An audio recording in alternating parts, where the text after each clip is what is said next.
أعوذ بالله من الشيطان الرجيم. بسم الله الرحمن الرحيم. الحمد لله حمدا كثيرا طيبا مباركا فيه. أشهد أن لا إله إلا الله وحده لا شريك له، وأشهد أن محمدا عبده ورسوله. اللهم صل وسلم على سيدنا محمد وعلى آله وأصحابه أجمعين. Amma ba'du, fasalamullahi alaikum warahmatuhu wabarakatuh. Mga kapatid at magulang sa pananampalatayang Islam, andito naman tayo upang ipagpatuloy ang ating pagpapaliwanag sa mga kainaman ng Islam.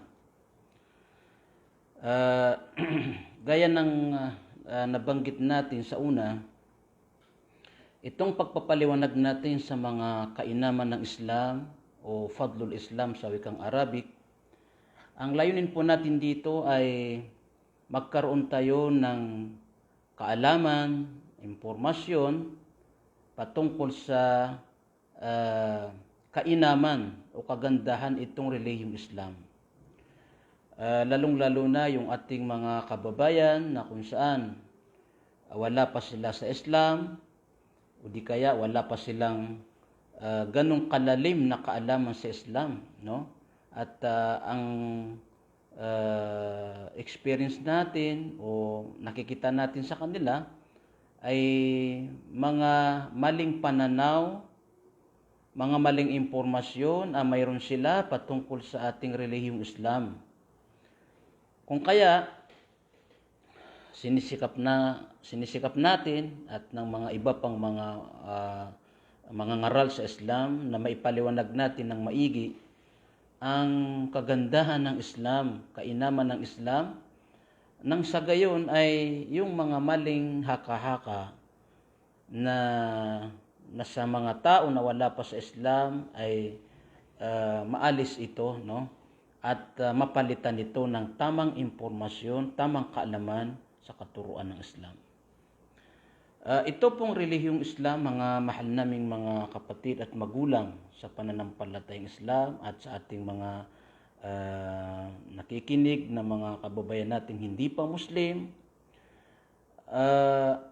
Ito pong Islam ay relihiyon na lahat ng propeta, hindi lang ang mga tagasunod ni Propeta Muhammad, sumakaninaw ang kapayapaan, ang nag-aangkin ng relihiyon na ito, bagkus lahat ng mga mananampalataya sa nag-isang Diyos simula't simula pa ay tinatawag din silang mga Muslim, no? Sa panahon ni Adan, sa panahon ni Noah, Jacob, Solomon, hanggang kay Jesus at sa mga nauna pang propeta, lahat ng kumikilala sa nag-iisang tunay na Diyos na lumikha ng lahat. At siya rin ang sinasamba nila. So ito ay maituturing sila ng mga Muslim sapagkat ang katagang Muslim ay salitang Arabic yan, no? At ang ibig sabihin yan, yung mga tao na sumasamba at kumikilala sa nag-iisang tagapaglikha na siya rin ang kanilang sinasamba. Yan po ang kahulugan ng mga Muslim o Islam, no? Natalakay natin kahapon yung mga iba sa mga kainaman ng Islam, gaya ng sinasabi natin na itong relihiyong Islam, yung kanyang mga batas, no? Yung kanyang mga batas ay kumpleto at talagang hindi lang pangangatawan, hindi lang kaluluwa ang itinuturo sa Islam, no? Hindi lang yung mga kaluluwa natin ang inaalagaan ng Islam, kundi maging ang ating mga pangangatawan ay inaalagaan ng Islam. So ang mga katuruan ng Islam ay sumasaklaw sa mga makabubuti sa ating kaluluwa at sa ating kalusugan. Yan po ang isa sa mga kainaman ng Islam, no? Pag sinabing relihiyoso sa mga Muslim, hindi ibig sabihin na doon lang namamalagi sa simbahan o kaya sa mga masjid. Iba naman ang pananaw sa ibang relihiyon, no? Kasi sa ibang relihiyon, pag sinasabi natin relihiyoso o relihiyosa, o kaya kung sinasabi natin mga pare, mga madre, so doon lang sila nakatutok sa simbahan. Sa Islam, bagaman mas pinangangalagahan natin ang ating kaluluwa sapagkat siya ang tunay na magbibigay sa atin ng magandang kinabukasan, no, pagkatapos ng buhay dito sa daigdig, no, sapagkat lahat ng bagay dito sa daigdig ay ating iiwanan dito sa daigdig, at ang tanging madadala lang natin dun sa kabilang buhay ay yung ating pananampalataya. Kung kaya sinasabi natin na sa Islam,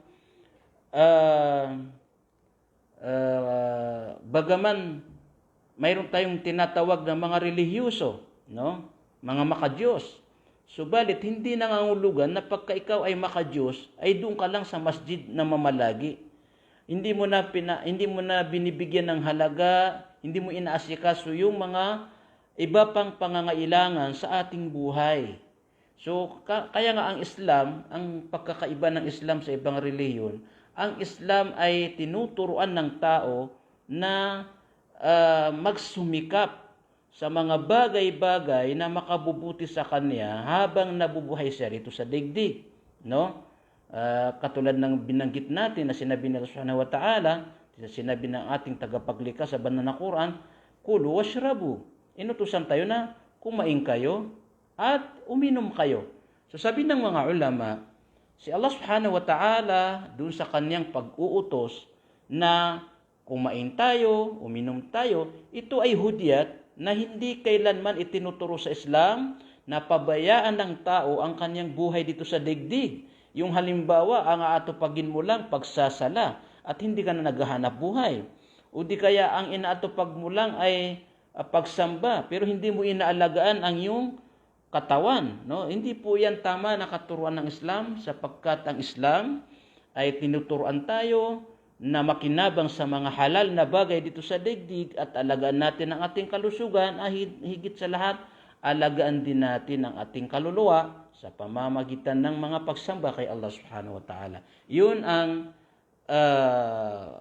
sinasabi natin na kakaiba na katuruan ng Islam, no? Sa Islam, hindi lang kaluluwa ang binibigyan ng pansin, kundi maging ang ating kalusugan, pangangatawan, mga pangangailangan dito sa daigdig na pinapayagan sa atin ng ating relihiyong Islam ay itinuturo din sa Islam.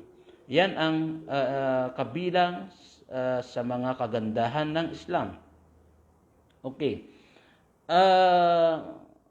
Kabilang din sa kagandahan ng Islam, mga mahal naming mga tagapakinig, no? Yung pagiging saklaw ng Islam, ang lahat ng mga dapat ayusin, dapat alagaan sa tao, no? Ang Islam, saklaw niya yung mga dapat alagaan, pangalagaan ng tao sa kanyang buhay, no? Katulad ng halimbawa, pag-aasawa sa Islam, itinuturo ng Islam ang pag-aasawa sapagkat kakailanganin ng tao ang mayroong kapiling habang siya ay nabubuhay, no? So may mga katuruan ng Islam patungkol sa pag-aasawa, yung pag-aalaga sa mga anak, no? Yung mga makabubuti sa lipunan, no? Pati ang pagsasaayos sa mga bayan, pagsasaayos sa pamamalakad sa gobyerno, pagsasaayos sa kalakaran sa business, lahat ng mga iyan ay itinuturo sa Islam. Hindi po pananampalataya lang ang pinag-uusapan sa relihiyong Islam, kundi lahat ng aspeto ng buhay na kakailanganin ng tao, kung saan dapat niyang ito ay isunod doon sa kagustuhan ni Allah Subhanahu wa Ta'ala, ay itinuturo sa Islam.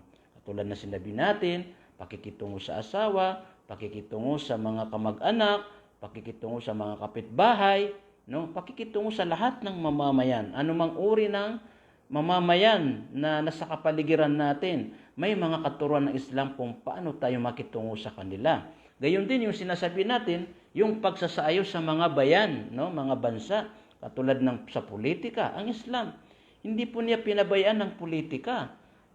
Talagang tinuruan tayo ng Islam kung ano ang tamang panuntunan pagdating sa pamamahala sa isang bayan, pamamahala sa isang bansa, na si Propeta Muhammad, sumakaninawa ang kapayapaan, at ng kanyang mga disipulo ay namuno rin sila sa iba't ibang bayan dito sa Middle East nung kanilang kapanahunan, na kung saan ipinakita nila yung pinakamahusay na pamamahala sa mga bayan. So hindi po pinabayaan ng Islam ang politika, bagaman iba ang pananaw ng karamihan sa politika sa panahon natin ngayon. Pero sa katunayan, ang politika, pag sinabing politika sa panahon ng Islam, ito yung pagtataguyod, pagsasaayos sa mga bayan, sa mga bansa. So hindi po ito hinayaan ng Islam na hindi ituro kung ano ang tamang pagsasaayos, ano ang tamang pamamahala sa isang bansa o isang bayan, sapagkat napakalaki po ang role nito sa buhay ng tao. Kapag ang isang bayan, ang namamahala doon ay makadiyos, no? So maisasaayos niya yung mga problema sa bayan na iyon, katulad ng peace and order, yung ekonomiya, yung mga paano patakbuhin yung iba't ibang ahensya ng gobyerno ayon sa katuruan ng Islam. So yan po mga kapatid, ang Islam po ay kumpleto, na kung saan lahat ng mga aspeto ng buhay ay kaniyang pinakialaman para sa gayon ay maisaayos ito alinsunod sa kagustuhan ng ating dakilang tagapaglikha. So gayon din, ang Islam hindi niya pinabayaan ang kalakaran sa pagtitinda, yung sinasabi natin na sa business, no? Ang Islam, napakalawak ang paliwanag ng Islam patungkol sa pamamaraan ng business, no? Ano ang mga pwede na hakbang para sa business, ano ang mga hindi pwede na hakbang para sa business. So sapagkat alam ng Islam na napakalaki rin ang role ng business sa buhay ng tao, sapagkat halos araw-araw nariyan yung mga tao na namimili, nandiyan yung mga tao na nagbibinta. So napaka-lawak po ang paliwanag diyan ng Islam, no? Kung titingnan natin si Propeta Muhammad sallallahu alaihi wasallam, minsan siyang bumaba sa palengke, no, sa Madina, no? Bumaba siya doon sa palengke sa Madina para tingnan yung mga tao kung ano ang kanilang ginagawa sa kanilang pagtitinda. At siya ay lumapit doon sa isang nagtitinda ng isang pagkain, no? Isang pagkain na yung pagkain na yung, kung sabihin natin sa panahon natin ngayon, ay katulad ng bigas, no? So alam natin ang bigas, hindi pwede ibinta yung bigas na sira, hindi pwede ibinta yung bigas na hindi talagang toyo, no? Hindi na toyo yung bigas. So si Propeta sallallahu alaihi wasallam, ipinakita niya na maging ang pagtitinda may batas na dapat sundin. Kung kaya nung lumapit siya doon sa isang nagtitinda, pinasok ni Propeta sallallahu alaihi wasallam yung kaniyang kamay doon sa paninda ng tao, at doon sa ilalim ng paninda naramdaman ng Propeta sallallahu alaihi wasallam na basa pa yung kaniyang paninda. Kung baga sa atin, bigas na ang sa ibabaw nito ay tuyong-tuyo na, no? Magandang tingnan, pero sa ilalim pala ay hindi talagang maganda. Maaring halimbawa may hinalo na hindi kaparehas ng ibang bigas. So pinaghalo yung magandang bigas at saka sirang bigas. Parang ganun ang nangyari. So nung maramdaman ni Propeta Muhammad sallallahu alaihi wasallam yung sa ilalim nga ng pagkain na itinitinda sa Madina ng isang lalaki ay basa, so sinabi ni Propeta sallallahu alaihi wasallam, man ghasyana falaysa minna. Sino man ang lukuhin kami ay hindi kabilang sa amin. O tingnan natin mga kapatid, yung sinabi ni Propeta sallallahu alaihi wasallam nung maramdaman niya yung sa ilalim ng pagkain ay basa. Sinabihan niya yung lalaki na nagtitinda, sabi niya, sinuman ang lokohin kami, ibig sabihin, pinapakita niya yung kanyang paninda ay original o kaya maganda. Yung pala sa ilalim ay sira. So sabi ni Propeta Muhammad, hindi kabilang sa amin ang niluloko nila ang mga customer, yung mga namimili. So ito po ay isang patunay lamang, mga mahal naming mga tagapakinig, na ang Islam ay kumpletong panuntunan sa buhay. Lahat po ng aspeto ng buhay ay pinakialaman ng Islam. Hindi po natin po pwede sabihin na wala tayong pakialam sa politika. May pakialam tayo sa politika. Bagaman halimbawa sa atin sa Pilipinas, no, may singit lang natin dahil tayo ay nasa kasalukuyan ngayon na malapit na ang eleksyon sa ating bansa. So, bilang isang Muslim, no, na kahit na tayo ay minority sa Pilipinas, dapat gumagawa tayo ng hakbang para yung mga leader na mamumuno sa ating bansa ay yung makabubuti sa mamamayan at higit sa lahat makabubuti sa ating mga kamusliman, no? Hindi po pwede nahahayaan natin na ang mamuno sa ating bansa ay pinsala ang maidudulot niya sa bayan at sa mamamayan, lalo na sa mga Muslim. So, si Propeta sallallahu alaihi wasallam, anong sinabi niya? Man lam yahtam bi amril muslimina falaysa minhum. Ang sinumang walang pakialam sa kalagayan ng mga Muslim ay hindi kabilang sa kanila.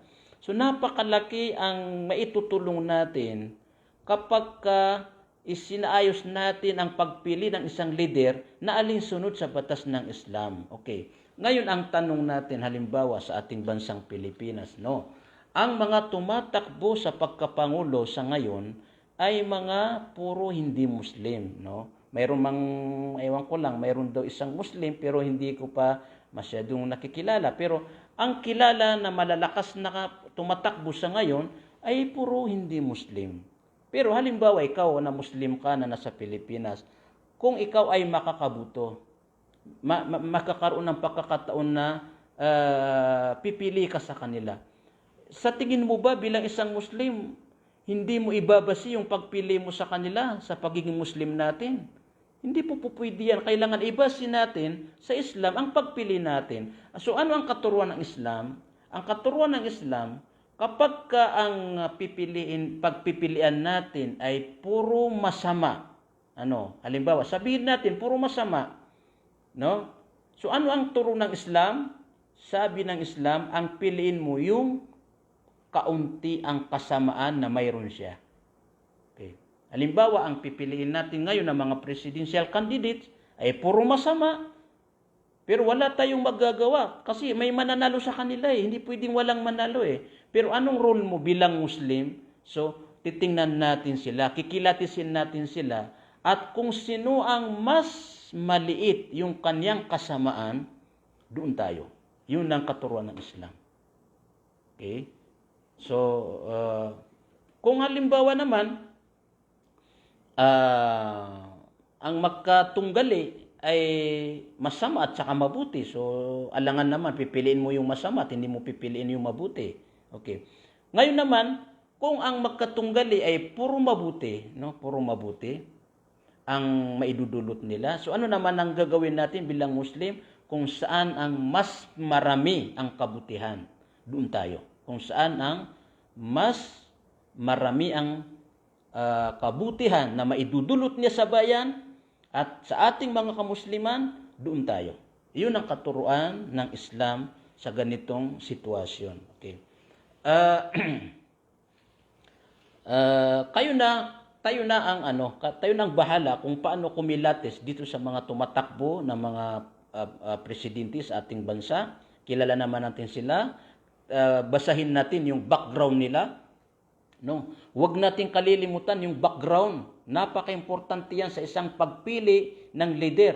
Yung kanilang background sapagkat sa katunayan yung original na kaugalian ng tao, yung original na pananalita ng tao, yun ang lalabas.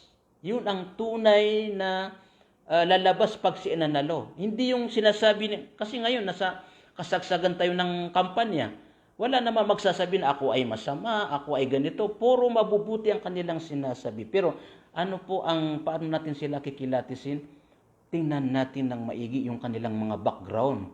Ano po ang kanilang mga pinagdaanan, ano ang naidulot nila sa bansa, ano ang pinsala na nagawa nila sa bansa at sa mga mamamayan. Yun ang titingnan natin. Okay. So ang natin mga kapatid, para hindi tayo masyadong mapalayo sa ating pinag-uusapan, ang pinag-usapan natin dito, itong panghuli. Nababanggitin natin na kagandahan ng Islam, yung sinasabi natin na ang Islam ay pinakialaman niya ang lahat ng aspeto ng buhay. Politika, pagtitinda, pag-aasawa, maging sa pinakasimple sa buhay natin. Sabi nga natin, pati yung pamamaraan ng pagkain. Paano tayo kakain? Anong kakainin natin? Lahat yan itinuturo sa Islam. Nabanggit din natin kahapon, pati pagsiping sa asawa, itinuro ng Islam, anong pamamaraan? So ito ang sinasabi natin na ang ating relihiyong Islam ay kumpletong relihiyon. Wala po tayong hahanapin na wala sa Islam. At mga kababayan namin na mga hindi pa Muslim, sikapin niyo po na magkaroon ng tamang impormasyon patungkol sa Islam, sapagkat itong relihiyon na ito yung relihiyon na hinahangad ng bawat tao. Okay. Ito yung relihiyon na ibinigay ni Allah Subhanahu wa Ta'ala, ibinigay ng ating tagapaglikha para sa tao na ipamumuhay natin. Wala pong tatanggapin, tandaan po natin yan, wala pong tatanggapin na pananampalataya maliban na lamang sa pananampalatayang Islam, wana ito yung pagkilala, pagpapasakop, pagsamba sa nag-iisang tunay na tagapaglikha. Okay. Mga kapatid, dito sa usaping politika, lalo na sa parting Mindanao, payo ko lang sa mga kapatid natin na nagbabatuhan sa Facebook, una, matakot tayo kay Allah Subhanahu wa Ta'ala. Matakot tayo kay Allah. Mag-ingat po tayo. Huwag po natin gawing basihan sa pagpili o pagtulak sa isang kandidato ang pagiging pagkakaibigan natin. Huwag po natin maging batayan sa pagtutulak natin sa isang kandidato ang mga benepisyo na tinanggap natin mula sa kanya. Maling-mali po yan.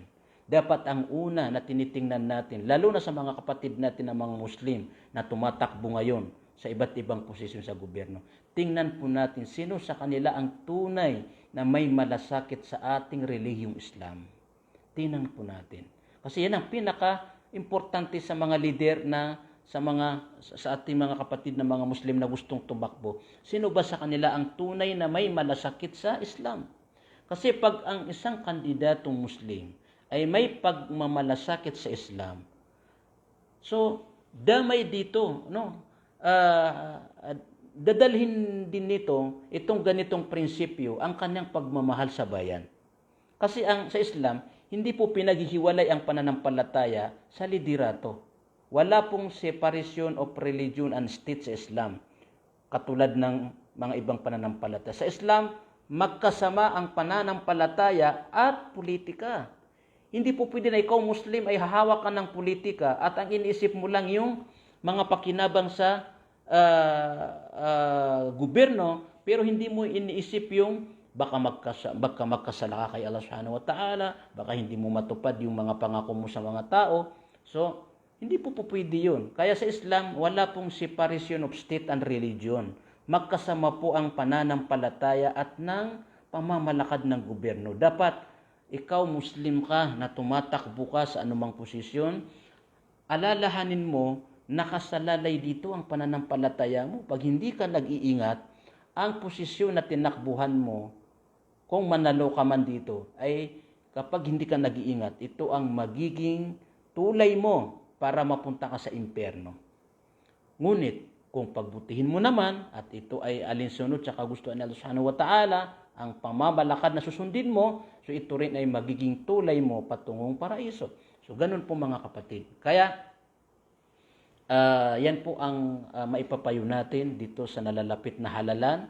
Huwag po tayo lumayo sa katuruan ng Islam kung ano ang tamang pagpili, no? Katulad ng sinabi nga natin, unang-una yung kandidato na Muslim na mayroong malasakit sa ating relihiyong Islam, no? Hindi man natin mapamuslim ang buong Pilipinas, no? Subalit ang pinakatungkulin natin ay maiparating ang Islam sa buong sambayan ng Pilipino. Maiparating natin ang Islam sa kanila, maunawaan nila ang Islam, hindi man nila tanggapin ang Islam, at least hindi tayo masisisi ng mga iyan sa kabilang buhay, at mabawasan yung maling pananaw nila sa Islam. Kasi katulad na sinabi nga natin, maraming mga Muslim maraming mga Pilipino na hanggang sa ngayon ang pananaw nila sa Islam ay masama.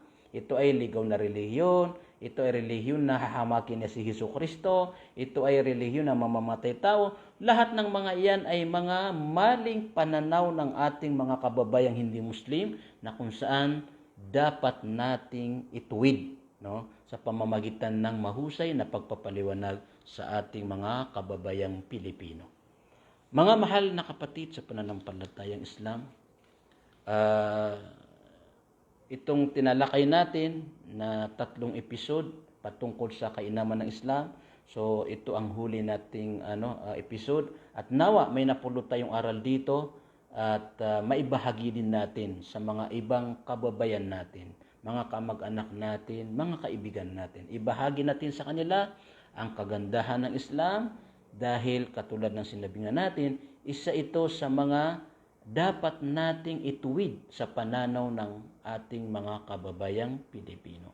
Okay mga kapatid, maraming salamat sa inyong pakikinig at hanggang sa muli inshallah, at patuloy tayo sa pagpapaliwanag sa mga katuruan ng Islam hanggat kaya natin. Wa akhiru da'wana anil hamdulillahi rabbil alamin.